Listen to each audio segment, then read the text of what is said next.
Hey guys, good morning. So in this workshop, I'll be talking about 5 companies जिनका result कल आया है. दो अफोर्डेबल हाउसिंग फाइनेंस कंपनीज है, 1 small finance bank and 2 companies in the non financial space. ठीक है, तो सबसे पहले चालू करते हैं अफोर्डेबल हाउसिंग के 2 कंपनीज के साथ. तो the first name is home first finance, जिनका Q4 का नंबर्स मुझे बहुत ही अच्छा लगा.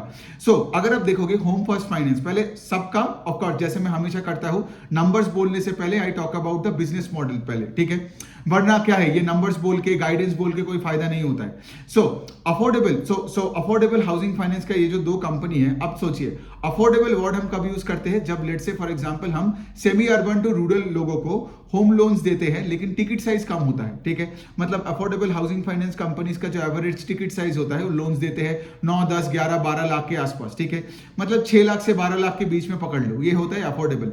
प्राइम हाउसिंग फाइनेंस लोन्स में कितना होता है, 20 लाख, 25 लाख, 40 लाख, 50 लाख, 60 लाख, 70 लाख का होम लोन्स होते हैं, लेकिन वो आपको शहरों के प्राइम कस्टमर्स को मिले जाते हैं. सो अफोर्डेबल हाउसिंग फाइनेंस क्या कंपनी में ये क्या करते हैं, ये इनका बिजनेस मॉडल है कि ये लोग गांव के लोगों को, सेमी अर्बन एंड रूरल लोगों को ये सब स्मॉलर टिकट साइज का हाउसिंग होम लोन्स देते हैं. ठीक है, तो होम फर्स्ट फाइनेंस एक ऐसी कंपनी है जिनका ऑफकोर्स टायर T1 से T5 सिटीज में है. इनका आप देखोगे, इनका सेल्फ एम्प्लॉयड का एक large chunk of their portfolio ये लोग सेल्फ एम्प्लॉयड कैटेगरी कस्टमर्स को देते हैं. और सेल्फ एम्प्लॉयड को टारगेट आप इसीलिए करोगे बिकॉज इंडिया में सेल्फ एम्प्लॉयड का population is way higher than salaried का पॉपुलेशन. ठीक है, ऑल्दो अभी भी होम फर्स्ट का 70% के आसपास का उनका बुक अभी भी सैलरीड कस्टमर्स को जाते हैं, लेकिन मैनेजमेंट ने आई गेस 1-2 क्वार्टर पहले ये बात किया था, एक कॉन कॉल में बताया था कि like they would want to increase the pie more towards the self employed category than the salaried category. ठीक है, बिकॉज यहाँ पे SME MSME में करोड़ों लोग हैं हमारे semi urban and rural areas में. ठीक है, तो ये है पहली वाला पॉइंट. अब दूसरा चीज में अगर आप देखोगे कि होम फर्स्ट फाइनेंस का जो बिजनेस मॉडल आपको समझ में आ गया. ठीक है, इसका 86% लोन्स अफोर्डेबल होम लोन्स देते हैं और 14% ऑफ द जो बुक बचता है वो यहाँ पे छोटे छोटे शॉपकीपर लोन्स देते हैं. ठीक है, और यही है इनका बिजनेस मॉडल. ठीक है, तो शॉपकीपर लोन्स आप MSME लोन्स पकड़ सकते हो और बाकी आपका अफोर्डेबल मतलब प्योर वैनिला होम लोन्स देते हैं. ठीक है, और ये रिटेल होम लोन्स देते हैं. ठीक है, मतलब कोई प्रोजेक्ट लोन्स एंड ऑल उन सब में नहीं है. नाउ इनका अगर आप देखोगे इनका बिजनेस मॉडल में, मतलब पिछले 1-1.5 साल पहले मैनेजमेंट ने गाइडेंस दिया था कि that they can grow the loan book by 30% in the next 3 to 4 years. और and it is good to see कि मैनेजमेंट ने जो बात बोली और उसके साथ साथ क्या हुआ, उन्होंने एग्जीक्यूट करके दिखाया. मतलब FY24 में अगर आप देखोगे they grew the loan book north of 30% over 23. तो जो गाइडेंस दिया वैसा ही एग्जीक्यूशन चल रहा है in terms of growing the loan book. Q4 में आप देखोगे तो the AUM the loan book grew 35% on a YOY basis. तो ये हो गई पहला वाला पॉइंट. दूसरा वाला पॉइंट अगर आप देखोगे the ROE number is inching up, right. Return on equity, the return on equity I think FY24 में is now I think 16%. Last fiscal में इट वाज अराउंड 13.5 से 14.5% के आसपास. तो if you take a bird's eye view, right, और आप देख रहे हो कि कोई भी कंपनी का ROE का number is going up, that means automatically आप सोच सकते हो कि सब कुछ सही चल रहा है. ठीक है, अच्छा, अब हम बात करते हैं आपके एसेट क्वालिटी का. तो ग्रॉस NPA का number is only 1.7%. Last year भी कुछ ऐसा ही था. So asset quality is absolutely pristine. इनका DPD बकेट्स भी बहुत ही कंसिस्टेंट है. DPD बकेट्स का क्या मतलब है कि लाइक सोचिए, अगर मेरे पास 100 अकाउंट्स है, ठीक है, जिनको लेट से मैंने लोन दिया, और लेट से 1+ DPD बकेट्स में मेरे पास 4 अकाउंट है. सो 1+ DPD में कितना परसेंटेज हुआ, 4/100, 4% अकाउंट्स. इसका क्या मतलब, वो 4 अकाउंट एटलीस्ट एक दिन के लिए भी हो तो अपना इंटरेस्ट मिस किया है. Got it.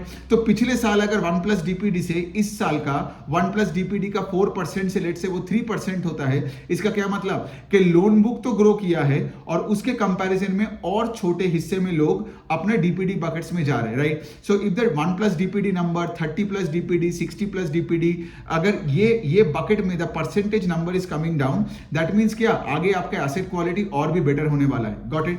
क्योंकि सोचिए ना, अगर आपका डेज पास ड्यू में और ज्यादा से ज्यादा अकाउंट्स आने लग गया, मतलब आगे जाके आपको और प्रोवाइड करना पड़ेगा और एसेट क्वालिटी खराब होने वाली है, राइट. लेकिन होम फर्स्ट फाइनेंस में ऐसे कोई प्रॉब्लम नहीं है. इनका 1+ DPD bucket and 30+ DPD buckets are improving, and as I said the GNPA number is 1.7%. Last year भी कुछ ऐसा ही था. ठीक है, तो प्रिस्टीन एसेट क्वालिटी है, ROE का नंबर बढ़ते जा रहे हैं, and the AUM is growing 35%, right, and that is also ahead of the guided number of 30%. सो मुझे ये होम फर्स्ट फाइनेंस का नंबर तो बहुत अच्छा लगा. इसके साथ साथ अगर मैं कुछ और भी बोलूं के से फॉर एग्जांपल इस कंपनी का कुछ 133 ब्रांचेस है और पिछले कॉन कॉल में मैनेजमेंट ने ये भी बताया था that they will take the number of branches to 200 within the next 3 years, ठीक है। और इनका टच पॉइंट्स भी ये लोग डबल कर रहे हैं इन द नेक्स्ट 3 to 4 इयर्स। अब आप मुझे बोलोगे टच पॉइंट्स डबल कर रहे हैं मतलब नया ज्योग्राफी में कहां जा रहे हैं? So they are now very very bullish in states like Rajasthan, UP and MP. और इनको लगता है कि ये तीनों शहरों में आगे जाके अफोर्डेबल हाउसिंग फाइनेंस का बहुत तगड़ा मार्केट बन सकता है, ठीक है। तो बेसिकली क्या है कि ये कंपनी आप देख रहे हो, they are scaling up their distribution, इनका ब्रांचेस बढ़ रहा है, loan book is growing at a very fast pace, ROE का नंबर बढ़ते जा रहा है। So far very very good set of numbers. और इस बिजनेस को तो मैं बहुत क्वार्टर से भी ट्रैक करता हूँ, राइट। पहले भी आपने मेरा प्लेलिस्ट में देखा होगा यूट्यूब में कि लाइक मैं होम फर्स्ट को ट्रैक करता हूँ। सो मुझे ये कंपनी का रिजल्ट बहुत अच्छी लगती है एंड ऑफ कोर्स मैनेजमेंट का वो 30-35% का जो गाइडेंस है टू ग्रो द बुक वो भी बरकरार है। तो इसके साथ क्या है, इसके साथ अभी आप देखोगे एक पॉइंट है जो पिछले क्वार्टर में कॉन कॉल में मैनेजमेंट ने डिस्कस किया था, उसको बोलते हैं balance of transfer. Balance of transfer का मतलब ये होता है कि सोचो अगर आप एक अफोर्डेबल हाउसिंग फाइनेंस का कस्टमर हो, कंपनी का, आप होम फर्स्ट का ही चलो कस्टमर हो, आप सोचिए आपने होम फर्स्ट से तो 14-15% से लेट से एक हाउसिंग फाइनेंस लोन लिए हो, लेकिन अगर सोचो अगले दिन आपका वहां पे आईसीआईसीआई बैंक आ गया आपके शहरों में और वहां पे लेट से आईसीआईसीआई बैंक आपको 9% में होम लोन दे रहे, तो आप क्या करोगे? आईसीआईसीआई से पैसे लेके ये होम फर्स्ट को चुका दोगे और फिर क्या होगा, आपका 14-13% का जो ईएमआई का जो रेट था, इंटरेस्ट रेट था, वो कम होकर 9% हो जाएगा, राइट। तो इसको बोलते हैं बैलेंस ऑफ ट्रांसफर। तो ये जो अफोर्डेबल हाउसिंग कंपनीज है ना, ये अफोर्डेबल है, इसीलिए इनका देखो, इनका तो हमेशा क्या होता है, लो टिकट साइज होम लोन्स देना पड़ेगा, लेकिन इनका तो यील्ड हमेशा हाई होगा ना, because ICICI bank can afford to give you a home loan at a much lower rate, got it. जबकि एक अफोर्डेबल हाउसिंग फाइनेंस कंपनी जिनका कासा परसेंटेज नहीं है, they will have to raise capital at a much higher pace, तो उनको तो affordable जगह में जाना ही पड़ेगा और उनसे होम लोन 12, 13, 14, 17 जैसे एप्टस है वो 17-18% में भी मतलब इंटरेस्ट में होम लोन्स देते हैं, गॉट इट। तो अगर यहाँ पे कस्टमर को एक बड़ा बैंक ऑफर कर रहा है तो कस्टमर चला जाएगा, तो ये एक रिस्क है जो हमें देखना पड़ेगा, राइट। बिकॉज जितना बड़ा बनेगा एक अफोर्डेबल हाउसिंग फाइनेंस कंपनी, मतलब वो उतना बैंक्स और बड़े एनबीएफसीज के दायरे में आ रहा है, गॉट इट। तो वहां पे क्या होगा, ये बैलेंस ऑफ ट्रांसफर का एक रिस्क आ सकता है। तो यहाँ पे क्या है, इनका कस्टमर का जो एयूएम का ग्रोथ वो अफेक्ट हो सकता है ना। लेकिन हैविंग सेड दैट अभी तक तो कोई प्रॉब्लम नहीं है। मैनेजमेंट ने लास्ट कॉन कॉल में ये भी बताया था कि लाइक जो बैलेंस ऑफ ट्रांसफर दिख रहा था वो भी स्टेबलाइज हो रहा है, ठीक है। अभी उतना लोग जा नहीं रहा है, लेकिन this is a very very critical thing for the larger affordable housing finance company, because अब जितने शहरों के पास जाओगे उतना कस्टमर के पास ऑप्शन होगा, राइट। क्योंकि गांव में जाओगे तो शायद उतना बैंक्स नहीं रहेगा तो आपके पास ही लोग आएंगे, लेकिन शहरों में जाओगे तो आपको एक एचडीएफसी, एसबीआई मिल सकता है who can give you an affordable home loan at a much lower rate because they can afford to do so because because the banks can raise cheaper capital than an affordable housing finance company. Bank जिस rate में आपको home loan दे सकता है उस rate में एक affordable housing finance company दिया ना तो वो लॉस में जाएगा, राइट। अब लॉस में कौन बिजनेस करता है? तो लेकिन ये पॉइंट क्रिटिकल था, इसलिए मैंने आपको ये बता दिया बिकॉज कॉन कॉल में इसमें बातें हो रहा था, राइट। और मेरा काम है कि जो होता है मैं आपको समराइज करके इनसाइट्स बताता हूं। दूसरा जो हाउसिंग फाइनेंस कंपनी वो बहुत ही छोटी है, ठीक है, उसका नाम है स्टार हाउसिंग फाइनेंस कंपनी। ये एक पूरा आप बोल सकते हो एक फैमिली रन बिजनेस था जो पिछले 2-3 साल में आप देखोगे इसको पूरा प्रोफेशनल मैनेजमेंट लेके आया, ठीक है।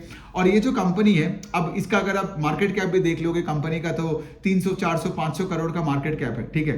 तो बहुत ही छोटी कंपनी है, लेकिन एक हाउसिंग फाइनेंस कंपनी तो मुझे लगा इसके साथ कवर करती, इसका कल रिजल्ट आया।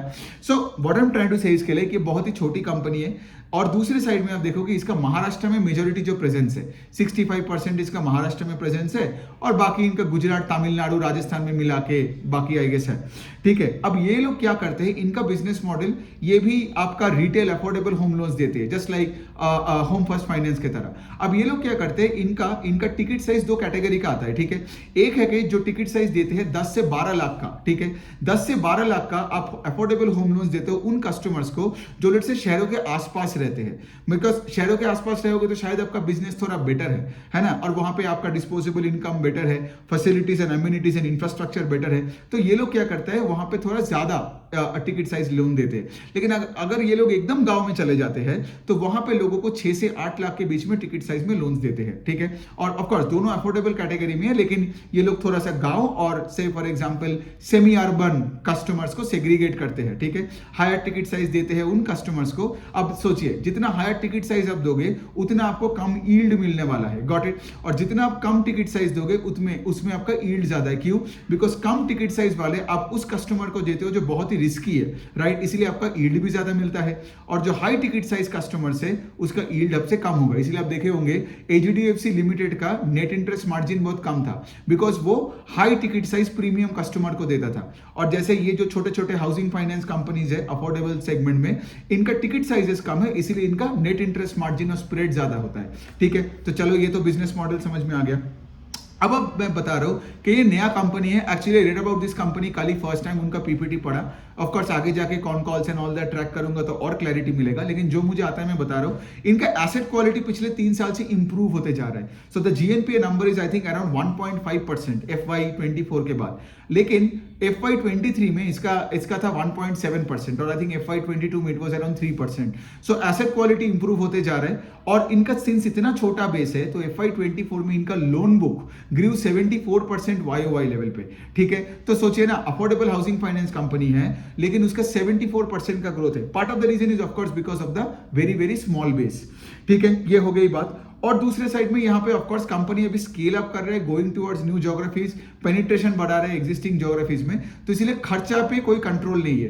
As a result of which the profit after tax grew only 22%। So when your asset under management is growing at a faster pace than your profit after tax and EPS का growth यहाँ पे क्या है, 74% AUM growth and मात्र 22% है आपका PAT का growth, इसलिए कोई ऑपरेटिंग लेवरेज नहीं है। लेकिन फिर भी इस कंपनी का एसेट क्वालिटी अच्छा हो रहा है, छोटी कंपनी है, स्केल अप कर रहा है एट अ फास्ट पेस, तो ये इंटरेस्टिंग एक मॉडल बन सकती है। सो ऑफ कोर्स कीप ट्रैक, आगे देखते हैं। मतलब कौन कॉल जब होगा तो इन सब का होम फर्स्ट, इन सब का तब फिर तो मैं ट्रांसक्रिप्ट का भी समरी बना के आपको वीडियो दे दूंगा। ओके, अब हम बात करते हैं एक बहुत ही बुरे कंपनी का जो है ईसैप स्मॉल फाइनेंस बैंक। तो इनका क्या है, इनका they are based out of Kerala, majority इनका 40-50% ऑफ द बुक केरला से है। और ये साउथ इंडिया बेस्ड एक स्मॉल फाइनेंस बैंक है। इनका रिसेंटली 2-3 क्वार्टर पहले इनका आईपीओ आया था। तो ईसैप का प्रॉब्लम ये है कि चलो प्रॉब्लम से पहले बिजनेस मॉडल समझते हैं। तो 72% of the book of ESAF, right, ये लोग माइक्रो फाइनेंस लेंडिंग करते हैं, ठीक है। और बाकी जो 28% है वो रिटेल एमएसएमई लेंडिंग करते हैं, ओके। अब प्रॉब्लम ये है ईसैप का कि ईसैप का एसेट क्वालिटी खराब हो रहा है, जस्ट लाइक बंधन बैंक एंड एसबीआई कार्ड्स। अब देखिए कोई भी फाइनेंशियल्स का एसेट क्वालिटी खराब होता है ना तो बाकी कुछ ना देखो तब भी चलेगा। इनका 2 क्वार्टर पहले the gross NPA number was 2.5%, ठीक है। ग्रॉस एनपीए का मतलब है 100 रुपए में 2.5 रुपए का प्रिंसिपल में 3 महीने का ईएमआई नहीं आ रहा है, गॉट इट, दैट इज 2.5%। तो पूरा प्रिंसिपल ही बनता है ऑफ द टोटल बुक बनता है आपका ग्रॉस एनपीए, ठीक है। Now that number shot up to 4.1% last quarter Q3 में, और अभी इस क्वार्टर में बता रहा हूं इट इज ऑलमोस्ट टचिंग 5%, 4.7-4.8% के आसपास हो गया। तो जिसका क्वार्टर ऑन क्वार्टर अपना एसेट क्वालिटी बुरा हो रहा है वो भी 2.5 से डायरेक्टली 4.8 के आसपास जा रहा है, मतलब डबल हो गया। मतलब ये तो बहुत ही बुरी हालत है इनका, ठीक है। और सोचिए अगर आपका एसेट क्वालिटी खराब हो रहा है मतलब क्या, आप ज्यादा से ज्यादा प्रोविजन कर रहे हो, और जब आप प्रोविजन करोगे तो that's a hit in the income statement, right. तो इनका प्रोविजन भी ट्रिबल्ड हो गया, ठीक है। इससे क्या हुआ, आपका profit after tax EPS degrew by 60-65%। मतलब क्या, एसेट क्वालिटी खराब हुआ और उसके साथ साथ EPS एंड पैट भी डिग्रीव बाय 60%। मतलब पिछले बार शेयर होल्डर को अगर 100 रुपए मिलता है EPS में, इस बार 40 रुपए मिल रहा है, राइट। तो बहुत ही बुरी हालत है ईसैप का। लेकिन हैविंग सेड दैट, जो मुझे सरप्राइजिंग लगता है कि they keep on lending at a fast pace. Generally मैंने एक चीज ऑब्जर्व किया है कि लाइक जिनका एसेट क्वालिटी खराब होता है ना, उनका आगे जाके लेंडिंग का रेट ऑफ ग्रोथ घट जाता है, ठीक है। लेकिन ये तो अभी भी 33-34% से अपने लोन बुक को बढ़ा रहा है। बट हैविंग सेड दैट, अगर इनका एसेट क्वालिटी बुरा होता गया ना, आगे जाके they can not grow at 25-30%, possible ही नहीं है, ठीक है। बिकॉज आपका पास्ट का अगर पैसा नहीं आ रहा है तो आगे जाके आप कहां से पैसा उठा के कौन भी आपको उस बुरे माहौल में पैसा देगा, और आप किसको आप लेंड करोगे, है ना। तो उस रेट घट जाएगा। तो यही वाला है ईसैप का बात तो आज उनका सिचुएशन उतना अच्छा नहीं है, ठीक है। अब हम बात करते हैं कि दोनों कंपनीज का जो नॉन फाइनेंशियल में, पहले कि सूला विनिया, ठीक है। सूला का तो सबको पता है, उनका 80-90% का सेल्स आता है अपना सूला का वाइन बेच के, ठीक है। तो ये अपना क्या है, ये खुद का वाइनरी है, राइट, जहां पे ये ग्रेप्स को क्रश करते हैं और फिर उसको मशीन में डालते हैं और उससे वाइन बनाते हैं, ठीक है। वाइन कैसे बनाते हैं वो आप यूट्यूब में जाके देख लो, ठीक है। वो समझाना मेरा काम नहीं है। सो बेसिकली वाइन बनाते हैं। अब दूसरी चीज क्या है कि इनका ये तो हो गया वाइन बेचना, और अब देखो कि इनका मेजॉरिटी जो वाइन बेचते हैं वो अपने ब्रांड के अंडर बेचते हैं। सूला आपने देखा ही होगा, राइट, कोई भी वाइन शॉप में जाओ एंड ऑल दैट, सूला का रेड वाइन, व्हाइट वाइन सब मिलता है। दूसरा जो 10% 12% ऑफ द सेल्स बचता है वो आता है आपका वाइन टूरिज्म में, मतलब कस्टमर्स वहां जाते हैं, होटल में रहते हैं, उनको वाइन टेस्टिंग करवाते हैं, गाड़ी वाड़ी में घुमाते हैं, वो है बात। अब बात यह है कि ओवरऑल जो सूला का बिजनेस है उसका पेस ऑफ ग्रोथ घट गया। मतलब 1-2 साल पहले सूला का business used to grow 20%, IPO के बाद का बारे में बात कर रहा हूं, लेकिन अभी आप देखोगे the pace of growth has come down to 7-8-9%। मतलब गाड़ी अगर पहले 4th गियर से चल रहा था, अभी 2nd गियर में चल रहा है, ठीक है। सो वॉल्यूम ग्रोथ सूला वाइन का is only 7% on a YOY basis. This is very very tepid number and I didn't like it, ठीक है। बिकॉज अगर आपका वॉल्यूम ग्रोथ सिंगल डिजिट में हो रहा है तो, एंड अगर आपका छोटा बेस कंपनी का है, मतलब आपका डिस्ट्रीब्यूशन में इशू है या आपका कुछ और प्रॉब्लम्स चल रहा है। अब दूसरी पॉइंट पे ये आता है कि लाइक उनका जो वाइन टूरिज्म का बिजनेस है दैट इज ग्रोन 30%, बट उससे फर्क नहीं पड़ता है, क्यों? That is only 10% of total sales, got it. So जो 90% ऑफ सेल्स है सूला वाइन्स का, उसका ही सेल्स ग्रोथ है सिर्फ 7% if I talk about the volumes, और सेल्स ग्रोथ इनका टोटल है 8% 9% के आसपास Q4 ओवर Q4 में। So nothing much to say about this company. और ऑफ कोर्स मतलब ऐसे कंपनी जिनका सिंगल डिजिट में सेल्स ग्रोथ है, मतलब उसका स्टॉक उतना चलता नहीं है। अब लास्ट में हम बात करते हैं वेस्टलाइफ फूड। इसका तो रिजल्ट भी और भी घटिया रिजल्ट, मतलब इसका अगर आप देखोगे सेल्स का तो कोई ग्रोथ है नहीं, पहला वाला पॉइंट। दूसरा आप देखोगे तो इनका एकदम ऑपरेटिंग डीलेवरेज हो गया, मतलब इनका I think PAT degree by 80-85% के आसपास, ठीक है। सेल्स नहीं ग्रो किया लेकिन अपना खर्चा बढ़ गया, और इनका तो वैसे ही ये लो मार्जिन वाले बिजनेस होते हैं QSR, तो इनका पैट एकदम घट गया, ठीक है। तो अगर आपका मार्जिन कंप्रेशन हुआ और अगर आपका सेल्स नहीं बढ़ा, और आप देखोगे ऐसे बिजनेसेस QSR में आज भी कतई तगड़ा PE रेशियो में है, तो high PE, no growth and contracting margins is like the worst combination ever, ठीक है। मतलब ऐसे स्टॉक्स में जो लोग पैसा डाल के रखते हैं वो सिर्फ बैठे ही रहते हैं उम्मीद पे कि आगे जाके कुछ अच्छा हो जाएगा। सो बहुत सारे प्रॉब्लम्स चल रहे थे, अभी का नहीं, चलो बाकी QSR का तो अभी आया नहीं तो I can talk about them, but पिछले क्वार्टर तक का ना पूरे QSR स्पेस में यही प्रॉब्लम है। हाई PE रेशियो में स्टॉक्स पड़े, वो जुबिलेंट हो, वेस्टलाइफ हो, ये Westlife by the way McDonald's का है, ये मैंने नहीं बोला ना। सो वेस्टलाइफ बेसिकली मैकडॉनल्ड्स का ये सारे दुकानें को ओन करता है, उनका डिस्ट्रीब्यूशन के बिजनेस में है in west and south India, got it. So ये मैकडॉनल्ड्स हो गया, फिर आपका जुबिलेंट इज डोमिनोज हो गई, फिर आपका देखोगे रेस्टोरेंट ब्रांड्स एशिया जो आपका बर्गर किंग है, इन सब में कोई ग्रोथ नहीं है, ठीक है। अब बाकी का देखना पड़ेगा इस Q4 में क्या सिचुएशन है। अब तो चलो सिर्फ वेस्टलाइफ मतलब मैकडॉनल्ड्स का आया है। सो यही हो गई बात। अब क्या ही बोलना है, जिसका कोई ग्रोथ नहीं है अब उसका मतलब ज्यादा से ज्यादा पोस्टमार्टम करके कोई फायदा है नहीं। ये वीडियो में अगर मैं बोलूं सारे कंपनीज में तो मुझे सबसे अच्छा होम फर्स्ट फाइनेंस का लगा, राइट। और ऑफ कोर्स मुझे वो दूसरा जो स्टार हाउसिंग है वो बहुत छोटी है लेकिन उसका प्रोस्पेक्ट अच्छा है, राइट। मतलब वो भी जैसे मैंने बताया, राइट, कि फैमिली ओन बिजनेस से अभी क्या किया, अभी एकदम प्रोफेशनली मैनेज्ड, एकदम पूरा टीम्स बिठा दिया, अच्छे एम्प्लॉय बेस बढ़ा दिया, स्केल अप कर रहा है बिजनेस को, doing all the right things, right. But then having said that ESAF और सूला और वेस्टलाइफ फूड्स उतना मुझे अच्छा नहीं लगा। So on that note I think we are done. या थैंक यू।